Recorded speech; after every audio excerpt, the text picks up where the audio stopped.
So lekker om saam met jou te kuier en glo jy het een mooi dag agter die rug en dat jy vanaand sommer maar net lekker saam kan kuier. Glo die kinders is al feitelik in die bed en ja, soos ons daaglikse ou dagtaakies amper afgehandel, behalwe ons aanlyn kerk wat nog, jy weet, moet plaasvind. Ek glo jy sien ook so baie uit na ons aandsessies soos ek uitsien. Dit is my altyd maar net 'n groot seën om saam jou te kan kuier weeksaande tussen 8 en 9 en dan by die woord stil te kan staan en dit oop te breek en te deel en ek wil jou uitnooi oor vanaand se sessie rondom om anders na die dood te kyk en dan gaan ek spesifiek praat oor wat word gesê rondom verrassing en wat is reg, begrafnis of verrassing. En dan soveel vrae daaroor en ek wil jou uitnooi, wil jy nie dalk vanaand hierdie boodskap share, iemand tag nie. Kom ek sê vir jou, daar's soveel mense met vrae rondom 'n geliefde wat dood is en ek het haar verras of vir hom verras en nou wonder ek of ek die regte ding gedoen het. Wel, vanaand gaan ek 'n bietjie lig op hierdie onderwerp bring en ek vertrou dat jy sommer daardeur ook met ander oë daarna sal kyk. En dan, ja, gaan ek ook so, jy weet, 'n bietjie gesels oor om anders te na die dood te kyk. Onthou, ons het 'n WhatsApp groep, as jy nog nie op ons groepe is nie, jy's meer as welkom, my nommer verskyn, Renier en Karen op Facebook en Elmarie, en ek dink, ek kan sommer Ivan is ook daar, ek kan ook maar my nommer oplaai op TikTok en as jy nog nie op ons groep is nie, en jy wil ons dagstukkies ontvang en ons aandboodskappe, soos vanaand, so boodskap gaan ek hierna ook laai op my groepe in PDF formaat, sodat jy dit kan gaan aftrek en daardeur lees, of sommer maar net op WhatsApp deurgaan. Baie welkom en lekker om saam met jou ook so te kuier. En Vader, wat 'n voorreg is dit vir ons om vanaand sommer maar net die naam groot te maak, die naam te besing en te sê daar is niemand soos U nie. U ken ons harte, U ken ons behoeftes en vanaand is my gebed ook vir hom en haar wat luister, wat moontlik vanaand nodig het om hierdie boodskap te hoor, is vanaand my gebed dat U hom en haar sal oplig en sal omvou met liefde en met die genade, met die krag. Dankie vir 'n voorreg wat ons het om vanaand net terug te kan kyk en te sê, was ons goed in hierdie dag en het ons gedra in hierdie dag. En vandag was die dag wat die Here gemaak het en selfs hierdie nag wat voorlê, wil ons vir U voor dankie sê. Behoed en bewaar een en elkeen van ons ook deur hierdie nag. En dankie vanaand dat ons ook so ons handewerk kan opdra. En vanaand U te loof en te eer en te prys om aan einde van die dag terug te kan kyk en te kan bely. U is 'n goeie Here. Daar is niemand soos U nie. In Jesus se naam. Amen. Nou voor ek hier instap, toe sê Karen vir my, jy gaan nou vanaand praat oor verrassing. Vertel die mense grappie. Ek sê ja. Sy sê nee, hierdie man met die naam van Piet se skoonma is oorlede. En die begrafnisondernemer kom toe daar en hy sê toe vir hom, hoorie, nou jou skoonma is oorlede Piet en hoe gaan ons nou maak, begrawe, veras of balsem? Hy sê nee, maar kom ons maak doodseker, sommer al drie, balsema, begrawe, verasa, maak seker net, dit is gedoen. Ja, partykeer voel ons mos maar, jy weet, so oor iemand. En dan moet ek vanaand vir jou sê, dis al 'n bietjie ligtelik gesê, maar om terug te kom na die realiteit toe, het ons so baie vrae rondom hierdie aangeleentheid is verrassing. Bybels, is dit nie Bybels nie, Pastor Stef, wat sê die woord rondom dit? Wel, ek gaan vanaand met jou juis oor dit gesels en dan wil ek ook met jou gesels oor anders te kyk na die dood. Maar die Bybel praat nie spesifiek oor die gebruik van verrassing nie. Daar is geen bevel in die Bybel oor die begrafnis of die verrassing van dooie mense nie. Daar is wel gevalle in die Bybel van getroue knegte van God, wat hulle geliefdes aan die dood afgestaan het en begrawe het. Byvoorbeeld, dink aan Abraham het die moeite gedoen om seker te maak dat sy vrou Sara begrawe word op die plek waar 'n plek het waar sy begrawe kon word. Hy het seker gemaak. Hy het daarna gekyk en jy kan dit gaan lees in Genesis 23 vers 2 tot 20 en hoofstuk 49 vers 29 tot 32. Gun my dat ek vanaand maar net versies, jy weet, opnoem en jy dit in jou eie tyd kan, jy weet, gaan bestudeer en gaan deurlees. En dis nie lekker met, jy weet, hierdie PDF boodskapies, dat jy dit kan uitprint of net deurlees en dan ook so 'n bietjie stilte tyd hou.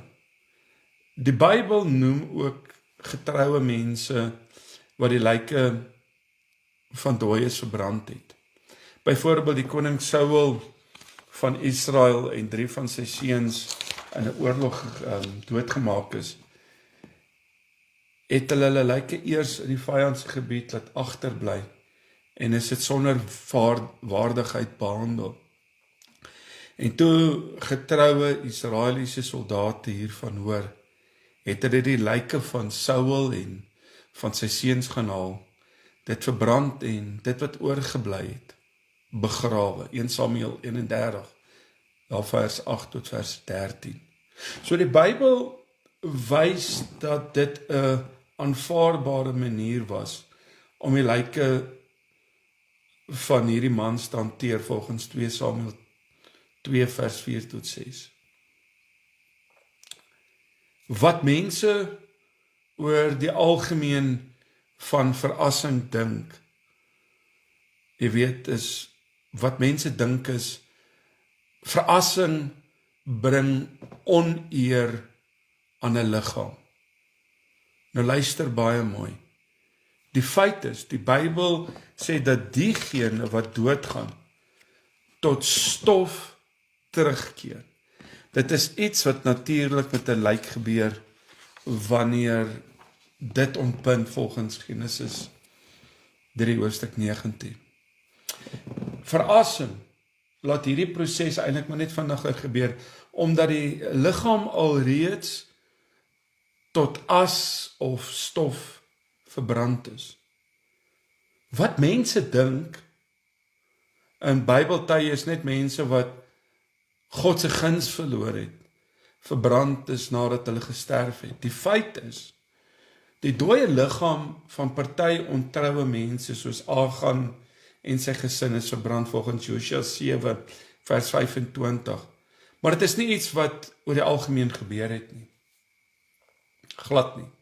Deuteronomium 21 vers 22 en 23 kan net ook gaan lees, soos voorgenoem is die liggaam van party getroue mense, soos koning Saul en sy seuns Jonathan en sy seun Jonathan verbrand, nadat hulle gesterf het. Nou wat mense dink, verrassing verhoed dat God 'n persoon weer lewendig kan maak. Baie mense het ek al gehoor wat sê, maar hoe God, as dit as is, daai liggaam weer uit die as uit opstaan. As dit kom by die opstanding van dooies, maak dit nie by God saak of 'n persoon se liggaam begrawe, veras, verlore is in die see, of deur wilde diere opgevreet is, of jy weet, verbrand is in 'n vuur. Openbaring 20 sê dit baie duidelik, vers 13. So die Almagtige kan maklik weer 'n nuwe liggaam vir 'n persoon skep. En ek het die heel middag gesit en werk aan donderdag aand. Môre aand is ons natuurlik jy weet, is ons gebedstyd. Maar donderdag aand gaan ek gesels oor wat gebeur na die dood en ken ons mekaar en jy weet, gaan ons mekaar herken en ek gaan oor 'n paar goed praat wat baie interessant gaan wees. En jy moet nie dit mis nie. Nou vra mense verrassing, Stef, of begrafnis, hoe om te besluit. Wel, wanneer 'n mens besluit wat om met 'n dooie liggaam te doen, dink aan die volgende dinge. En dit is baie belangrik. En ek het oor jare, en ek praat van oor die 32 jaar in die bediening, het ek self ook by gesinne gesit, wat vir my gesê het, ons weet nooit wat was my pa of my ma se wens gewees nie. En ons wil graag nie 'n verkeerde besluit neem nie. Die wense van 'n persoon wat dood is. Want in die Bybel is daar gevalle waar familielede die instruksies gerespekteer het wat 'n persoon gegee het oor wat met sy dooie liggaam moet gebeur. En jy kan dit sommer maar gaan lees in Genesis hoofstuk 50, daar vers 4 en vers 5 en Eksodus 13 en vers 19. Jy weet die wens van 'n persoon. Ek kyk ook oor Josef wat sy pa by hom was en toe hom teruggevat het, na gesterf het na sy land toe. Dit is belangrik gewees, die orde en die wens om op familiegrond begrawe te geword het. En ek sê altyd, jy weet, toe ons was by dieselfde plek gewees, toe my pa oorlede is, was dit dieselfde vraag gewees. Ons het nooit, my pa was siek, hy het kanker gehad, ons het nooit regtig hieroor gesels nie.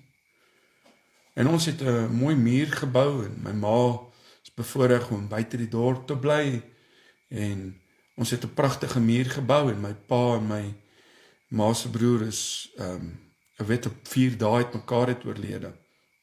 My oom het ook op daai stadium by my ma aan huis gebly. En hulle twee se as is in 'n muur vandag in ons familiehuis se tuin. En dit is altyd lekker om sommer net daar te kan gesit en ek dink ook daar's soveel sleg vandag in begrafplase. Ek dink dit is vandag sommer, jy weet, 'n risiko om daartoe te gaan. Dit lyk in die meeste plattelandse dorpies soos 'n oerwoud. Jy kan nie eens daar ingaan nie. Maar dan is daar plaaslike gebruike ook en ons praat juis oor, jy weet, om aan die volgende te dink.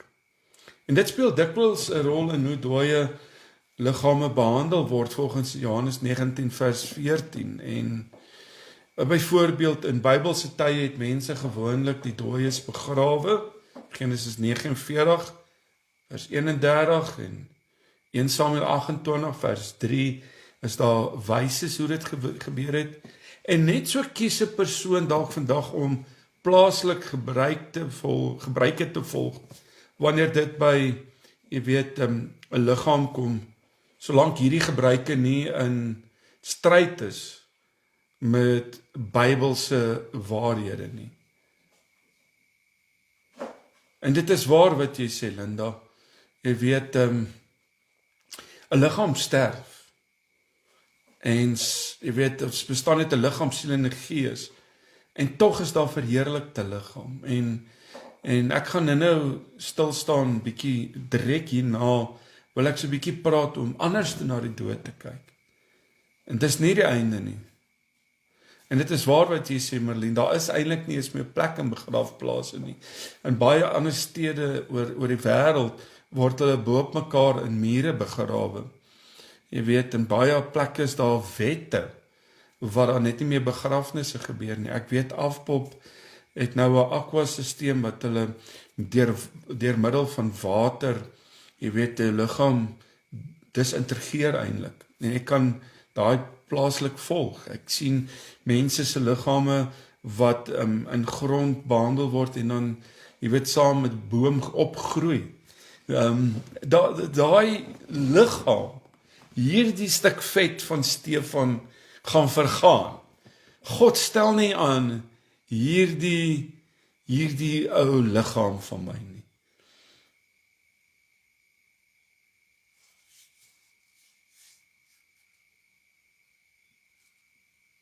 En ek dink net ons moet, jy weet nie in stryd wees met Bybelwaarhede nie. En ons moet altyd tog ook die essensie of die belangrikheid sien van, jy weet, dit was 'n geliefde. En ek glo met my hele hart dat al het daai persoon gesterf en is dit net 'n liggaam om nog steeds, jy weet, deur middel van eer te betoon, ook die wense na te kom van so geliefde. Dan is daar wetlike vereistes. En jy moet my baie mooi hoor as ek dit sê vanaand, die Bybel moedig jou en my aan om die wette van 'n land te gehoorsaam. Romeine 13 vers 1. In party gebiede is daar wette oor hoe dooie liggame hanteer moet word. Byvoorbeeld as dit by verasing kom, plaas die owerheid beperkings natuurlik op, jy weet, waar dit gestrooi kan word. En daar's in sekere lande sterk wette rondom dit. Aquamotion. Baie dankie Ivan. Ja, dis die proses, dis 'n baie nuwe proses wat plaaslik, jy weet, baie gebruik word. Ek gaan lees op daaroor. Ander mense se gevoelens is baie belangrik. Ek het agtergekom, selfs met ons eie familie, met my pa oorlede is, was daar baie sentiment oor die tradisie van 'n begrafnis. En ons het almal se gevoelens in gedagte geneem, maar ons het ook gaan sit en gepraat en moes vir mekaar sê, maar moeder word oud en jy kan nie daai plekke gaan besoek, soos Rustenburg word jy buitekant op Klabane begrawe. Weet dat ek 'n probleem het nie, maar dit beteken jy moet ver uitry. Dit beteken dis 'n gebied waar baie onluste is. En hoe kan iemand alleen daarna toe gaan? Jy weet, in sekere, as jy in Wespark begrafplaas ingaan, moet jy 'n padkaart hê feitelik om by iemand se graf uit te kom. Maar wanneer ons besluit wat om met 'n geliefde se liggaam te doen, kan ons dalk oor die volgende vraag dink.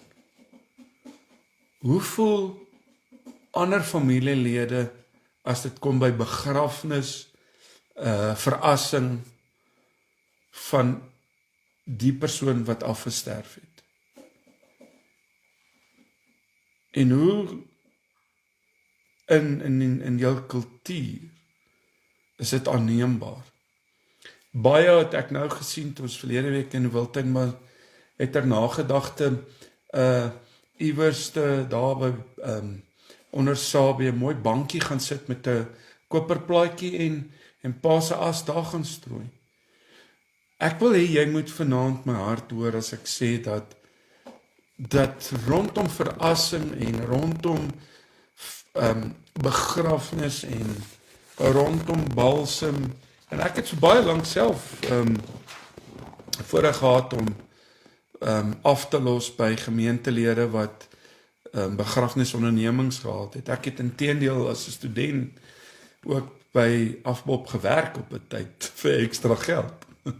En selfs na die tyd.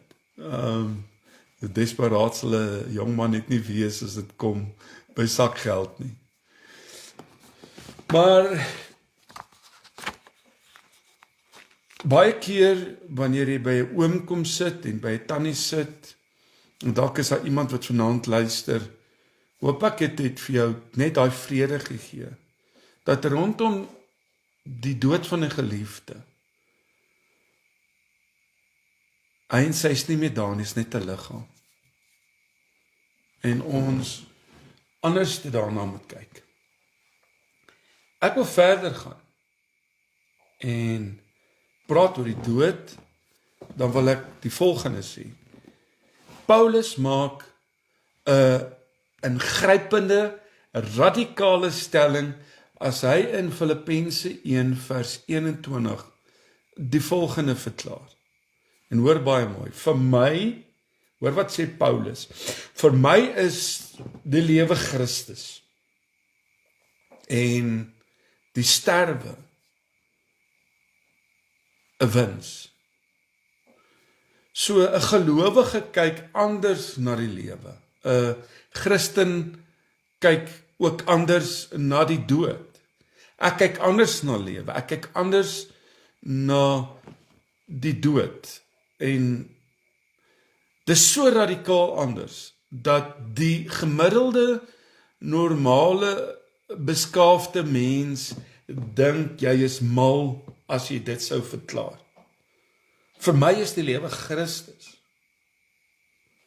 en die sterwe 'n wins. Inderdaad klink dit mal om dit te sê. Vir my is die lewe Christus. En nog maler, veral op die dag soos vandag, om te sê, die sterwe vir my is 'n wins. Hoe sien ons die dood? Hoe sien jy vanaand die dood? Ek wil nie daaroor praat nie, Stef, dis 'n sensitiewe saakie. Nee. Kom ons praat vanaand hieroor. Hoe sien jy die dood? Want mense hou nie daarvan om hieroor te praat nie. En baie keer probeer mense ten alle tye, ten alle kostes, die onderwerp oor die dood te vermy. Mense hou nie daarvan as jy hulle vra, as jy gereed om te sterwe nie. Want vir baie voel dit soos 'n belediging of sommer net swartgallig en morbied om oor die dood te praat. Veral by afskeid van 'n geliefde word ons as ware gedwing om hierna te kyk en daaroor na te dink.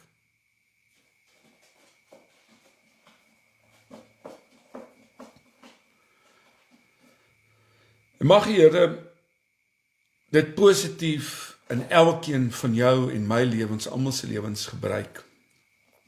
En hoor wat ek vir jou sê. Die ware rede het ek oor jare agtergekom, hoekom is daar 'n ongemak wanneer daar gepraat word oor die dood, is vrees. Mense vrees die dood. Mense het 'n vrees vir die dood, want diep in ons harte weet ons dat ons dan oop en bloot voor God gaan staan wat dwars deur hierdie man gaan kyk. Nou hierdie algemene vrees en ongemak wat ons oor die dood het, mag Paulus hierdie stelling juist te meer radikaal, anders, heerlik en bevrydend. Waarom kan hy so iets kwytraak? Het ek myself afgevra vanmiddag. En onthou net wie hy skryf dit nie in 'n akademiese omgewing soos 'n studeerkamer nie. Hy lê nie op sy bed en skryf dit en kyk oor die see uit op vakansie nie. Hy sê dit, Paulus skryf dit en hy sê dit in 'n tronk waar hy self die dood in die gesig staar. En hoe kry Paulus dit reg om so positief te wees? Wel, die evangelie gebeure, die kruis, die opstanding het vir altyd 'n nuwe wending gebring oor hoe ons die dood moet beoordeel. En ek wil hê jy moet ook na hierdie sessie vanaand 'n bietjie gaan sit en dink daaroor en dan hoor wat die Here vir jou wil sê. En hoe jy dit moet benader, want in die Ou Testament was daar nog baie vaagheid oor die lewe na die dood, selfs vir die vrome koning Hizkia. Kan jy onthou vir koning Hizkia was die dood 'n verskrikking. In die Nuwe Testament is daar 'n positiewe siening oor die lewe na die dood en verloor die dood in die Nuwe Testament sy verskrikking. En daarom kan Paulus uitroep in 1 Korintiërs 15 vers 55, wanneer hy sê, dood, waar is jou angel? Doderyk, waar is jou oorwinning? Hy maak 'n verklaring dat die dood het nie 'n houvas nie. So hierdie nuwe positiewe siening van die dood is die direkte gevolg van Jesus uitwissing van jou en my se sonde skuld aan die kruis, want ons sonde is die rede hoekom ons bang is vir die dood. En daarom hoef ek en jy nie bang te wees vir die dood nie, want Christus het die dood weggevat. Christus het ons verlos van sonde. En ek wil vanaand vir jou sê dat jy by so 'n plek sal uitkom. Hy het die dood oorwin en die lewe vir ewigheid 'n werklikheid gemaak vir jou en vir my. Hierdie evangelie al jou siening, Boeta, Sissa, jy wat luister, rondom die dood verander. Kyk jy anders na die dood. So daar is verskillende houdings, jy weet, soos daar verskillende houdings oor die dood is en oor die lewe, is daar vandag verskillende houdings ook so rondom as jy nou na die dood kyk. Soos as ons na die lewe kyk, het mense 'n sekere houding en as hulle na die dood kyk, het hulle 'n sekere houding. Toets jouself, hoe dink ek vandag oor die dood? Ja, ek vra jou vanaand. Wat is my eintlike gevoel daar waar jy nou sit oor die dood? Vrees vir die dood? Wel, ek wil vir jou sê, dis die groot vyand, die donker, skrikwekkende einde, waarin ek liewers nie eens wil dink nie. Dis die een punt. Gelate aanvaarding van die dood, ag, almal moet maar een of ander tyd nou maar sterf, en ons trek maar ons skouers op. Dan is daar daai dapper houding van teenoor die dood, ek sal nie bang wees nie, al ek is so niks bang nie, en sal nie vir die dood bang wees nie. Amper uitdagende houding. Ek sal nie huil nie eers by 'n oop graf nie. Dis daai ander houding. Dan het jy daai sentimentele naïwiteit rondom die dood. Mens hoor dit deesdae baie by roudienste in 'n huldeblyk. En dan moet jy my verskoon as ek dit sê, en ek trap op niemand se tone nie. Kyk, ek moet vir jou sê, as daar nou iemand is wat nou al begrafnisse gedoen het, dan was dit nou ek. En ek het baie keer daar gesit en as iemand ietsie lees dan sal hulle sê, John speel nou rugby in die hemel vir die eerste span. Kobus jaag nou rally in die goue strate. Gert is seker stout soos altyd en die engele het hulle hande nou vol met hom. Hulle sal nou moet aanpas en verliefd wees dat Gert het opgedaag. Hy jag nou lekker. Amper sê ek nou sentimentele snert.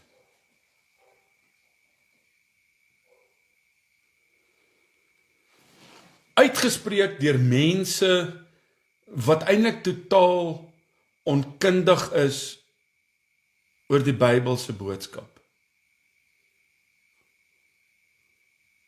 En God daag jou en my vanaand, nou wanneer jy na hierdie boodskap luister, uit tot 'n nuwe siening.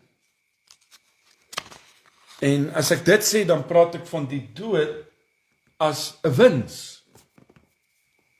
Jy wat op TikTok, YouTube of Facebook luister.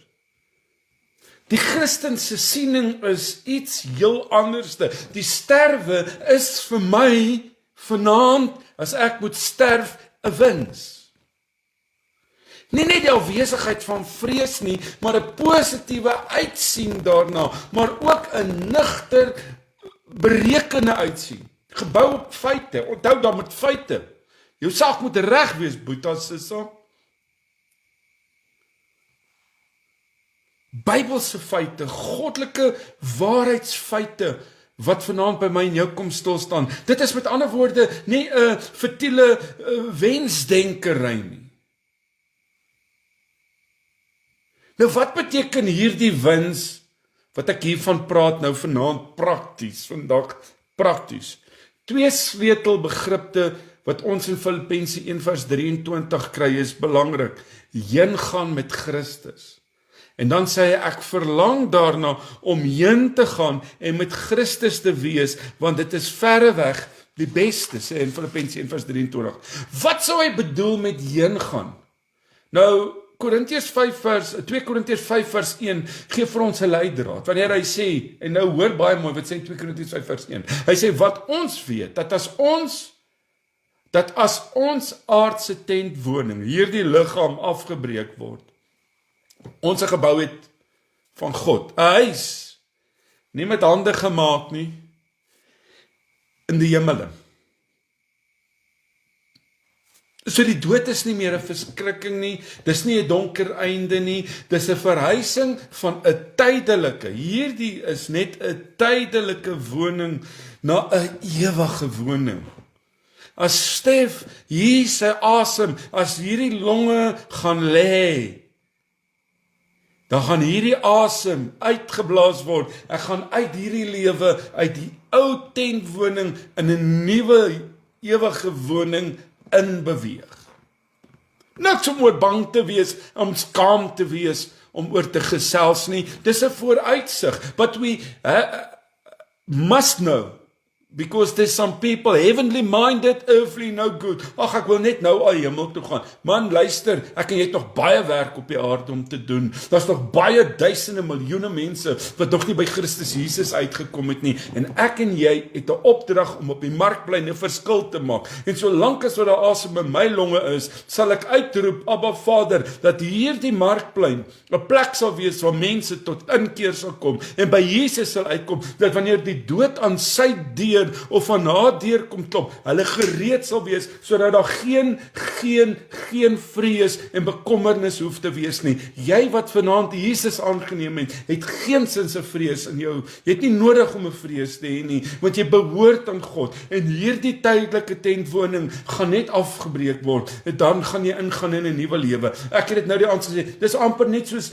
'n voertuig om my uit hierdie lewe na die volgende lewe toe te vat. Dis net 'n oppak en 'n vertrek na my finale blyplek toe.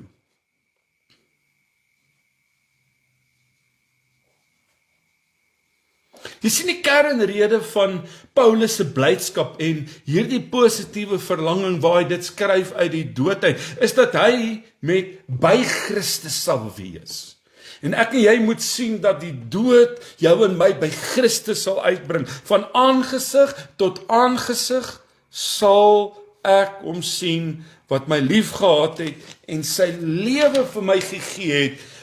Ek wil vanaand vir jou sê, onbelemmerde en onverstoorde gemeenskap met die volmaakte Christus, liefdevolle Messias.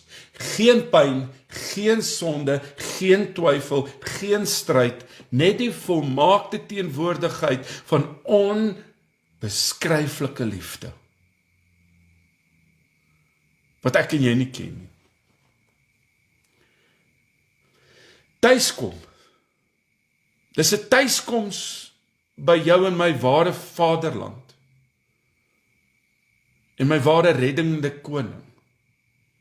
Dis waar ons gaan opeindig. En Paulus stel dit so mooi wanneer hy sê in vers 20 in Filippense 3, hy sê, want ons burgerskap, hoor wat sê hy, hierdie is groot. Hy sê, want ons burgerskap is in die hemel, van waar ons ook as verlosser verwag die Here Jesus Christus. Jou burgerskap is nie in Suid-Afrika, of in Amerika, of in Italië, of in Hongarye nie. Jou burgerskap is in die hemele. Jy's maar net hierso op 'n tydelik. Hierdie tentwoning gaan klaarmaak een of ander tyd.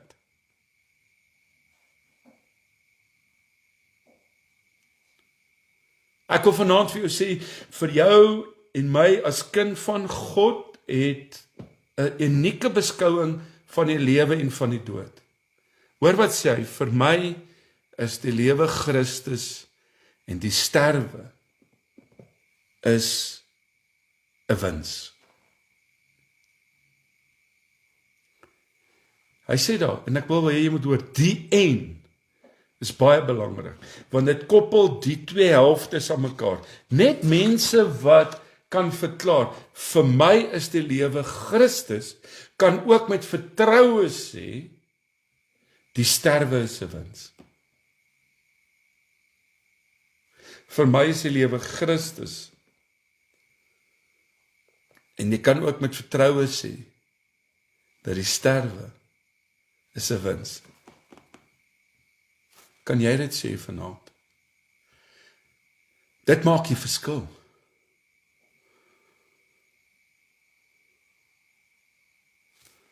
Om beter te verstaan, wat beteken, vir my is die lewe Christus. Hierdie lewe, vir my wat styf is Christus. Mag dit ook vanaand by jou daai vrede bring. Mag vra wat jy gehad het rondom verrassing en begrafnis vanaand vir jou vrede gebring het. Mag daar vooruitsig wees om die dood as 'n wins te sien. Dis lekker om te lewe. Dis lekker om te kan asemhaal. Maar terwyl ek aan die kant van die graf is, dink ek, wat ek en jy die hinkering hê om en in beweging te kom, om vir mense te vertel, dat Christus red en genees. Dat ek en jy, wat vanaand luister, anderste sal dink oor die dood. Anderste sal reageer oor die dood. En natuurlik is dit so, wanneer iemand naby aan ons sterf, rou ons, te seer. Want ons het emosies, selfs Christus was intens hartseer gewees. Met Lazarus dood. Selfs Christus het geween. Dis niks meer fout nie.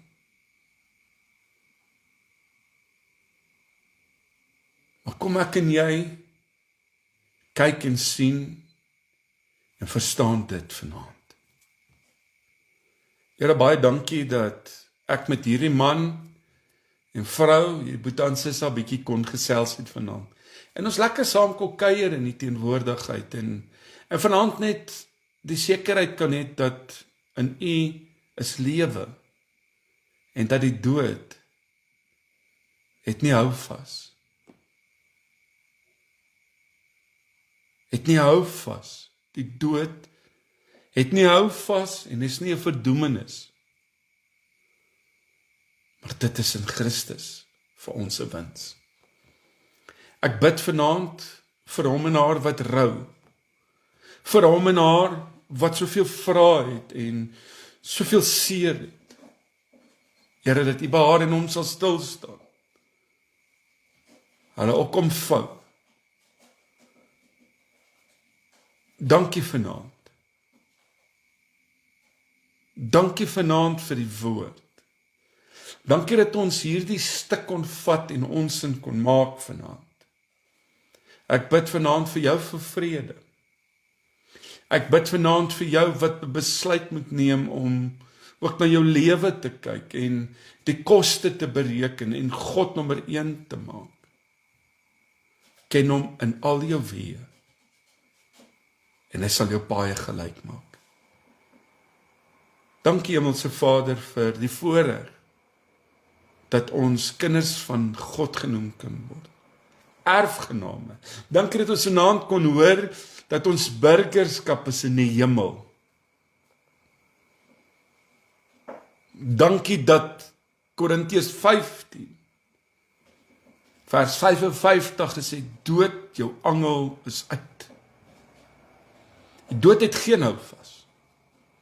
En ons eer U vanaand.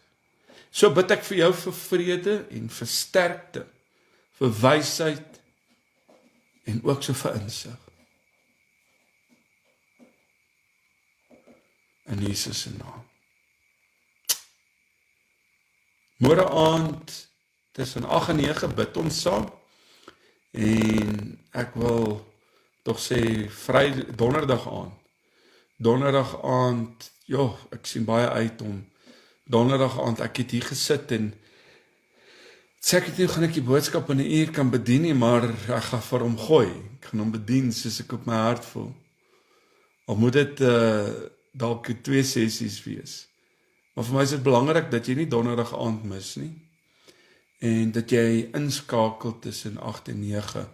Nou sondagoggend 9 uur, 10 uur is ons oggenddiens en ook sondag aand 6:30. Ag, hoor my 6:30. Ag, waar is my gedagtes? 8 uur. Sondag aand. So Saterdag is ek in Ellisras en sondagoggend in Potgietersrus en sondag aand in Pretoria. Dit is my baie lekker gewees om saam met julle te kuier. Hier is amper aan die einde van Oktober. Dit is my baie lekker gewees en mag Here jou ryklik seën en mag jy een besonderse vreugdevolle, vredevolle nagrus geniet. Van my kant af baie blessings, groete vir Sproete en 'n lekker vir Vlekkie. Sien jou môre aand. God bless.